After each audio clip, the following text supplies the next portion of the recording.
Hello friends, welcome back to our class. How are you all?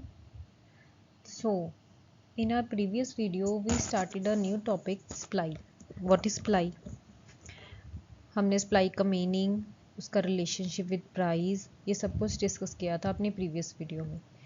अगर आप लोगों ने अभी नहीं देखी है तो पहले वो वाली वीडियो प्लीज़ देख लीजिए जाके.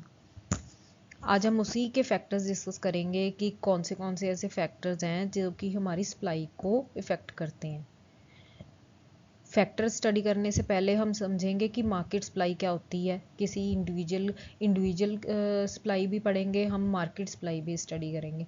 पहले इन टॉपिक्स को डिस्कस करके फिर हम डिटर्मिनेंट्स डिस्कस करेंगे कि ऐसे कौन कौन से डिटर्मिनेंट्स हैं जो कि हमारी सप्लाई को इफ़ेक्ट करते हैं. So let's start. Individual supply हमने भी पीछे जो सप्लाई की एग्जांपल ली थी वो टैकोस की ली थी, तो इसमें हम वही चीज़ को कंटिन्यू करेंगे. टैको जो ट्रक ड्राइवर था उसकी टैको की सप्लाई है. ये जैसी जो दूसरा कोई सेलर होएगा उसने अपनी सप्लाई दिखाई. उसके जो उसने जो टैको वाला सेलर था, ट्रक ड्राइवर था, उसकी जो उसकी जो सप्लाई है वो उसने स्टार्ट करी थी जब प्राइस 1 यूनिट हो गया तो उसने 1000 मार्केट में सप्लाई स्टार्ट कर दी थी. जैसे जैसे प्राइस बढ़ता गया उसकी सप्लाई जो है वो इंक्रीज़ करती गई. ऑन द अदर हैंड अगर हम जैसी की सप्लाई देखते हैं तो जैसी ने क्या किया था, जब प्राइस ज़ीरो था तो भी उसने कोई मतलब he is not willing to sell at zero price. अगर प्राइस इंक्रीज कर गया 1 यूनिट पे तो भी he is not willing to sell. जैसे ही प्राइस की इंक्रीज़ किया $2 पे या टू रुपीज़ पे तो फिर उसने अपनी सप्लाई क्या है स्टार्ट कर दी 500 यूनिट्स. जैसे जैसे प्राइस बढ़ता गया वो भी अपनी सप्लाई क्या है इंक्रीज़ करता गया. यही रिलेशनशिप हमने कल स्टडी किया था कि प्राइस और सप्लाई का पॉजिटिव रिलेशनशिप है. जैसे जैसे प्राइस इंक्रीज़ करेगा वैसे वैसे जो मार्केट में है सेलर्स क्या है अपनी सप्लाई को इंक्रीज़ करते हैं. अभी हम इन दोनों की जो सप्लाई है उसको देखते हैं कि दोनों की कंबाइंड सप्लाई ग्राफ पे शो करें. देखते हैं 0 यूनिट्स पे जो ट्रक ड्राइवर था और जो जैसी, दोनों ने कोई सप्लाई नहीं थी तो मार्केट में कोई डिमांड नहीं थी उस time, because there is no supply in the market. जैसे जैसे प्राइस राइज हुआ तो ट्रक ड्राइवर ने अपनी जो सप्लाई है वो स्टार्ट कर दी. वैसे ही एक मार्केट में जब प्राइस 2 यूनिट था तो एक नया सेलर आया जिसने अपनी सप्लाई स्टार्ट करी. तो जैसे इन दोनों की सप्लाई को ये है दोनों की सप्लाई कर्व कि जैसे जैसे प्राइस बढ़ता गया कि कौन कितने यूनिट्स की सप्लाई कर रहा है मार्केट में. अभी ये दोनों की कॉम्बिनेशन से हम क्या स्टडी करते हैं मार्केट सप्लाई की. टोटल मार्केट में उस टाइम कितने यूनिट्स ऑफ सप्लाई थी. जब हम दोनों की बात करें तो 1 यूनिट या 2 यूनिट पे सबसे पहले जैसी ने अपनी सप्लाई स्टार्ट करी थी 2 यूनिट्स पे, तो मार्केट की सप्लाई कितनी थी 2000 यूनिट, राइट. अगर हम इन दोनों 3 रुपीज़ पे देखें तो दोनों की सप्लाई को मिला के दोनों की सप्लाई कितनी होगी 4000. उस टाइम 4000 यूनिट सप्लाई किए गए थे. अगर हम 4 रुपीज़ पे देखें तो टोटल मार्केट में कितनी सप्लाई थी इन दोनों का, जो जैसे कि 1000 एंड टैको ट्रक ड्राइवर की 4000, तो टोटल उस टाइम मार्केट में कितनी सप्लाई थी 5000, राइट. तो ये ग्राफ हमें शो करता है कि मार्केट में टोटल टैकोस की कितनी सप्लाई थी. Change in quantity supplied versus change in supply. तो ये फॉर्मूला है how to calculate change in supply, कि हम चेंज कैसे पता कर सकते हैं कि मार्केट में कितना चेंज आ रहा है. फॉर एग्जाम्पल पहले 10 यूनिट सप्लाई किए जा रहे थे एट 5 रुपीज़.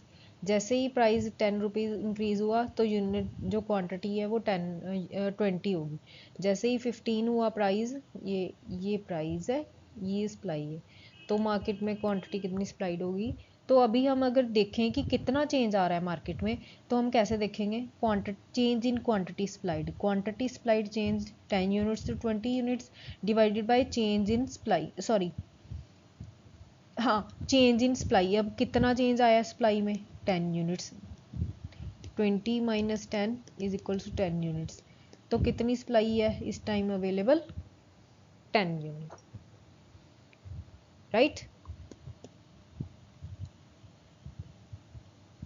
तो इस फॉर्मूला की हेल्प से हम ये पता कर सकते हैं कि जो हमारी क्वांटिटी सप्लाइड में कितना चेंज आ रहा है, how much change in supply.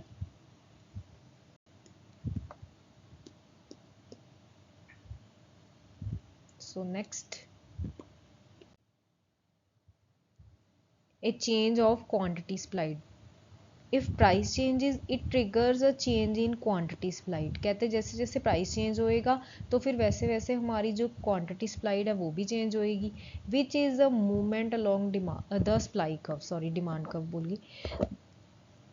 हमने दो चीज़ें पढ़ी थी डिमांड कर्व में कि एक तो होता है movement along demand curve, movement along, वैसे ही हम पढ़ रहे हैं मूवमेंट अलोंग सप्लाई कर्व। एक पढ़ा था हमने shift of the demand curve, वैसे ही इसमें डिस्कस करेंगे shift of the supply curve, कि उसी कर्व पे जो जब हम हमारी सप्लाई कर्व में मूवमेंट होगी उसको बोलते हैं movement of demand curve, because जो चेंज है वो सिर्फ एक फैक्टर की वजह से आ रहा है, प्राइस की वजह से, बाकी जो सारे फैक्टर्स हैं वो कांस्टेंट हैं। तो फिर हम उसको बोलेंगे सेट्रस पैराबस, मतलब जो हमारे अदर फैक्टर्स हैं वो कांस्टेंट है, जो हमारा प्राइस की वजह से चेंज हो रहा है उसको बोलते हैं मूवमेंट अलोंग डिमांड कर्व। ये थी हमारी ओरिजिनल सप्लाई। जैसे ही प्राइस बढ़ा तो फिर हमारी जो सप्लाई है वो भी बढ़ गई, जैसे ही प्राइस कम हुआ तो फिर हमारी जो सप्लाई है वो भी कम होगी। Okay, we drew the supply curve by connecting different quantities supplied at different prices. ये आ जाता है an increase of quantity supplied. पहले ओरिजिनल प्राइस ये था, जैसे ही हमारा जो प्राइस इंक्रीज हुआ वैसे ही हमारी जो सप्लाई इंक्रीज होगी। तो फिर हमने जो अपनी सप्लाई कर्व है वो चेंज नहीं करी, हमारी सब सप्लाई कर्व क्या होगी? अपवर्ड शिफ्ट होगी, ऊपर शिफ्ट होगी, बट हम same on the same supply curve. वैसे ही अगर प्राइस डिक्रीज करेगा तो फिर हमारी क्वांटिटी सप्लाई डिक्रीज करेगी, but on the same supply curve. ये आ जाता है चेंज ऑफ सप्लाई, यानी शिफ्ट ऑफ सप्लाई कर्व। पीछे हमने पढ़ा था मूवमेंट अलोंग सप्लाई कर्व, अब ये है change of supply due to other factors except price. Change of supply is a shift of entire supply curve either to the left or to right. इसमें जो हमारी ओरिजिनल सप्लाई है वो entire supply curve है वो shift कर जाती है, या तो इंक्रीज साइड शिफ्ट कर जाएगी या डिक्रीज साइड शिफ्ट कर जाएगी, इधर लेफ्ट और इधर right. Increase of supply is a shift of the entire supply curve to the right. Whenever there is an increase in the supply in the market, तो फिर हमारी जो सप्लाई कर्व है वो क्या हो जाएगी? राइट हैंड साइड शिफ्ट कर जाएगी from the original supply curve. वैसे ही same with the decrease of supply curve, it shift original supply curve from original supply curve to the left hand side of the supply curve. Then other factors of, अब हम study करेंगे कि कौन कौन से determinants हैं जिनकी वजह से हमारी जो है सप्लाई इफेक्ट होती है, सप्लाई में चेंजेस आते हैं। सबसे इंपॉर्टेंट फैक्टर है इनपुट प्राइजेस। इनपुट प्राइजेस क्या होते हैं?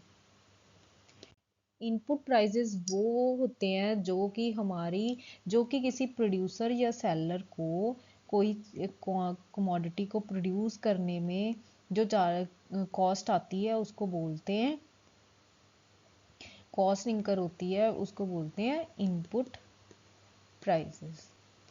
ये किसी भी उसमें हो सकते हैं, हम ये नहीं कह सकते कि सिर्फ एक ही परमानेंट चीज़ें, कितनी चीज़ों की ज़रूरत पड़ती है किसी एक प्रोडक्ट को प्रोड्यूस करने में। तो फिर ये जो इनपुट प्राइसेस होते हैं वो सब उसको मिला के जो हमारी कॉस्ट है वो निकाली जाती है, जिसको हम बोलते हैं cost of production. Input price is one of the shift factors of supply because if there is a change in the price of an input you need to shift the supply curve either to the left or to right. ये कहते हैं input price है वो shift factor है, क्यों, क्योंकि अगर हमारे किसी भी इनपुट के प्राइस में चेंज आएगा तो फिर जो हमारी ओरिजिनल सप्लाई कर्व है वो या तो राइट हैंड साइड शिफ्ट कर जाएगी या लेफ्ट हैंड साइड, मतलब या तो डिक्रीज कर जाएगी या इंक्रीज कर जाएगी। इनपुट प्राइसेस कौन से होते हैं? For example wages of workers that producer employees, जिनको प्रोड्यूसर काम पे लगाता है, वर्कर्स जो हमारे लिए काम करते हैं। Price of electricity, price of raw materials low like जैसे ब्रेड के लिए हमें कौन से रॉ मटेरियल्स चाहिए होते हैं, वीट चाहिए होता है, मैदा चाहिए होता है, तो ये सब हमारे क्या हो गए, रॉ मटेरियल्स हो गए। अगर इनके प्राइजेज फॉर एग्जांपल पहले जो वीट था वो 10 रुपीज़ पर केजी था, अब वही अगर 12 रुपीज़ या 14 रुपीज़ हो जाता है तो फिर हमारी जो ओरिजिनल कॉस्ट है वो भी तो बढ़ गई ना। तो फिर अगर उनमें चेंजेस आएंगे तो फिर जो हमारी सप्लाई कर्व है वो भी शिफ्ट करेगी right. What happens to supply of tacos if the price of beef increases? Beef क्या है, अब हम टैको सप्लाई कर रहे हैं तो फिर टैकोस में हमारे जो बीफ यूज़ होता है वो हमारा इनपुट हो गया। Which is an input for a business, price of beef increases. अगर प्राइस ऑफ बीफ इंक्रीज हो गया तो फिर क्या होएगा, जो हमारी सप्लाई है, increase in the price of it decreases quantity supplied of tacos at all taco prices. कहते हैं अगर हमारे बीफ का प्राइस इंक्रीज करेगा तो फिर जो हमारी ओरिजिनल क्वांटिटी सप्लाइड है वो डिक्रीज कर जाएगी। जब प्राइस 5 था टैको का तो उस टाइम हम लोग 5000 यूनिट्स सप्लाई कर रहे थे। जैसे ही प्राइस उसका फिर जब 7 था तो हम 7000 यूनिट्स सप्लाई कर रहे थे। 9 रुपीज़ पे हम लोग 9000 यूनिट्स सप्लाई कर रहे थे। बट अगर प्राइस ऑफ बीफ डिक्रीज, अगर बीफ का प्राइस डिक्रीज कर जाएगा तो फिर जो हमारा सप्लाई है वो 5000 यूनिट से 2000 यूनिट्स हो जाएंगे। वही 7000 यूनिट से कम होके 4000 यूनिट्स हो जाएंगे। 9000 यूनिट से कम होके 6000 रह जाएगी। जैसे जैसे हमारी जो इनपुट का प्राइस जो है वो इंक्रीज करेगा वैसे वैसे जो हमारी क्वांटिटी है वो भी डिक्रीज कर जाएगी, क्वांटिटी सप्लाइड है वो भी डिक्रीज कर जाएगी। Therefore an increase in the price of beef decreases the supply of tacos. What happens to the supply of tacos if the price of beef drops? अगर अब बीफ का प्राइस जो कि हमारा इनपुट है, हमारे बिजनेस का इनपुट है, तो फिर अगर उसका प्राइस डिक्रीज कर जाएगा तो फिर क्या होएगा, तो फिर जो टैकोस की सप्लाई है वो इंक्रीज कर जाएगी। 5000 यूनिट से शिफ्ट होगी 8000 यूनिट्स पे हो जाएगी, 7000 पे यूनिट्स पे 10000 यूनिट्स पे हो जाएगी और 9000 यूनिट्स की बढ़ के 12000 यूनिट्स हो जाएगी। Okay, the next determinant is technology and resources.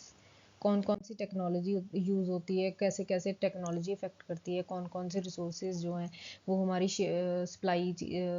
Supply को इफेक्ट करते हैं। Changes in technology and resources used in the production will shift supply. बिल्कुल, what kind of changes are we talking about? Improvement in technology. The invention of computers, the internet, etc. had a huge impact on many industries, making it easier to produce goods and services. अब हमें भी पता है, जो पहले मतलब काफ़ी time पहले की बात करें तो जो काम होता था वो मैनुअली होता था। तो फिर उसमें वो बहुत टाइम कंज्यूमिंग था, टाइम भी लगता था और ऐसे था कि उसकी, बट हम ये नहीं बोल सकते कि उसकी क्वालिटी A1 होती थी, क्वालिटी इज बेस्ट। जब हम जो चीज़ को टाइम बनाने में टाइम लगता था बट उसकी क्वालिटी जो है वो बहुत ज़्यादा अच्छी होती थी। बट जैसे जैसे हमारे जो इन्वेंशन होती गई, टेक्नोलॉजी न्यू आती रही, तो फिर अब सब कुछ मशीन्स के थ्रू होता है। तो फिर उससे क्या होता है, हमारी जो प्रोडक्शन है वो अब बहुत ज़्यादा मतलब एक तो हमारी प्रोडक्शन इंक्रीज होगी, ऊपर से क्वालिटी में भी इफेक्ट, क्वालिटी भी में भी चेंजेस आए, अब उससे प्राइजेस भी बढ़ गए, right. One of your workers invents a more efficient production manner, कि कहते कोई आपका वर्कर है जो कोई बहुत अच्छा एफिशिएंट मैनर से मेथड लेके आया है, कि तो फिर उससे आपकी प्रोडक्शन और इंक्रीज हो जाएगी, but it could be a natural disaster that in destroy factories. On the other hand अगर हम नेचुरल कैलमिटीज़ की बात करें जिनको हम कंट्रोल नहीं कर सकते, तो फिर उनका इफेक्ट भी पड़ सकता है। फॉर एग्जाम्पल कोई अर्थ, जैसे अर्थक्वेक आ जाते हैं, तो फिर ऐसी चीज़ों से हमारी प्रोडक्शन जो है वो बंद भी हो सकती है। अब हम एग्जाम्पल देखते हैं। A new fertiliser results in increased corn yield. One, you are a farmer and invent a new fertiliser which increases your corn yield. आप लोग मक्के की खेती कर रहे हो, राइट। तो फिर कहते आप एक फार्मर हो और आपने एक नया फर्टिलाइजर इन्वेंट किया है जिसकी हेल्प से जो आपकी मकई की फसल है वो ज़्यादा हो रही है इस ईयर। तो फिर उससे क्या होएगा कि आपकी जो सप्लाई है वो इंक्रीज करेगी, बिल्कुल करेगी। अब जब प्रोडक्शन ज़्यादा हो रही है तो फिर आप मार्केट में सप्लाई भी तो इंक्रीज करोगे, right. The new fertiliser increase the quantity supplied of corn at all corn prices. सारे कॉर्न प्राइजेस जितने की मार्केट में जो विलिंग हैं, तो उस पे आप सेल करने के लिए राजी हो जाओगे। Therefore the corn of supply of corn shift through the right. तो जो सप्लाई कब होएगी वो हमारी राइट पे शिफ्ट कर जाएगी। ऑन द अदर हैंड, जैसे bad weather destroy some of our production facilities. कोई भी जैसे बैड वेदर की वजह से या हमारी प्रोडक्शन कभी लाइट नहीं होती, या कोई भी हम एग्जांपल ले सकते हैं कि कोई किसी कैलमिटी की वजह से हमारी जो है प्रोडक्शन बंद होगी, राइट। तो उससे क्या होएगा, जो हमारी सप्लाई ओरिजिनल सप्लाई कर्व है वो शिफ्ट कर जाएगी लेफ्ट हैंड साइड में, बिकॉज अभी हमारे पास सप्लाई नहीं है, तो फिर हम मार्केट में कैसे सप्लाई कर सकते हैं।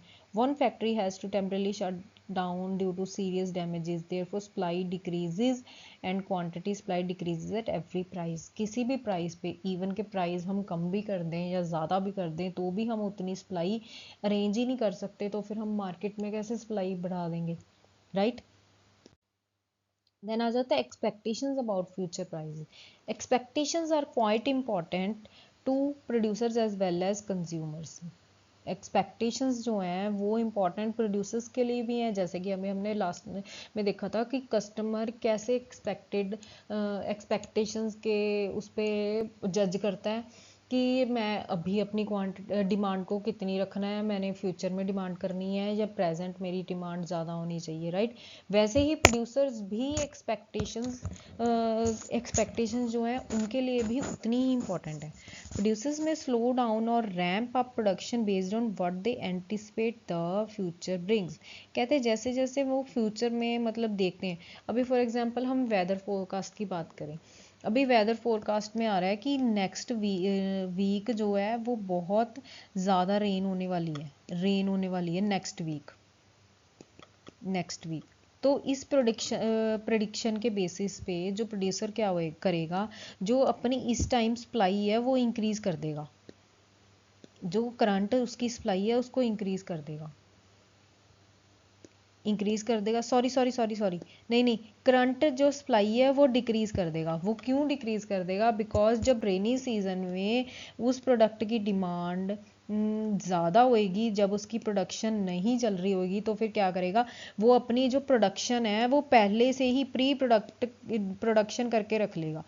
वो बल्क में प्रोडक्शन करके रख लेगा कि जिस टाइम मार्केट में रेनी सीजन में जिन लोगों का काम मतलब फैक्ट्रीज बंद हो जाएंगी, तो उस टाइम मार्केट में शॉर्टेज हो जाएगी, तो फिर उस टाइम क्या करेगा, वो अपने जो सप्लाई है वो उस टाइम इंक्रीज करेगा। तो जिससे क्या होएगा, जो हमारी जो करंट उसने अपनी सप्लाई थी वो कम कर दी। एक्सपेक्टेशंस इस तरह से जो है हमारी क्वांटिटी सप्लाई को इफेक्ट करती हैं। अभी उसको ये पता था कि नेक्स्ट वीक में काफ़ी लोगों का मतलब रेनी सीजन की वजह से काफ़ी लोगों का जो है सेलर्स का काम मतलब बंद हो जाएगा, तो फिर उसने अपनी क्या किया, उसने अपनी जो करंट सप्लाई है वो अभी उस टाइम के लिए शट डाउन कर दी, स्लो डाउन कर दी, कि अगर वो एक टाइम इस करंट में अगर 50 यूनिट सप्लाई कर रहा था तो वो 30 यूनिट्स करने लग गया, 20 यूनिट्स करने लग गया, बट उसने अपनी जो ओरिजिनल सप्लाई थी वो कम कर दी। क्यों कम कर दी कि इन केस आगे जाके जब मार्केट में शॉर्टेज होएगी तो फिर मैं अपनी जो सप्लाई है वो इंक्रीज कर दूंगा, राइट। नंबर ऑफ सेलर्स, अब नंबर ऑफ सेलर्स जब मार्केट में होते हैं तो फिर उनसे जो हमारी सप्लाई कर्व है वो शिफ्ट कैसे करती है। New firms are created and cease to exist every day. जैसे अगर फॉर एग्जांपल पहले 2 फॉर्म्स थी किसी प्रोडक्ट की, ठीक है, 2 फॉर्म्स थी जो परफ्यूम बनाती थी, अभी मार्केट में 2 न्यू एड फर्म्स आ गई, तो फिर अभी कंपटीशन भी इंक्रीज हो गया, कंपटीशन इंक्रीज हो गया, सप्लाई इंक्रीज होगी, सप्लाई इंक्रीज हो गई, कंपटीशन इंक्रीज हो गया, प्राइस इंक्रीज हो गया, प्राइस इंक्रीज हुआ तो फिर सप्लाई भी इंक्रीज होगी। बिकॉज जो चीज़ अब पहले 2 फॉर्म्स बना रही थी, अभी वो 2 फॉर्म्स और आ गई, तो टोटल 4 फॉर्म्स होगी जो परफ्यूम सप्लाई करेंगी, तो फिर उससे क्या हो जाएगा, सप्लाई मार्केट में इंक्रीज हो जाएगी। अगर वही पहले 2 फर्म्स थी, एक फर्म शट डाउन हो जाती है, एक फर्म शट डाउन हो जाती है, तो फिर अभी क्या होएगा, मार्केट में सप्लाई कम हो जाएगी, क्योंकि बिकॉज जो 2 फर्म्स मिलके डिमांड को कंप्लीट कर रही थी, सप्लाई कर रही थी, तो फिर उतना अब एक फर्म के लिए पॉसिबल नहीं होएगा। That is not possible for one firm to supply all the units. Thanks for watching. This is for today's video. I hope you all like it. Please do like, subscribe and share it. Thank you.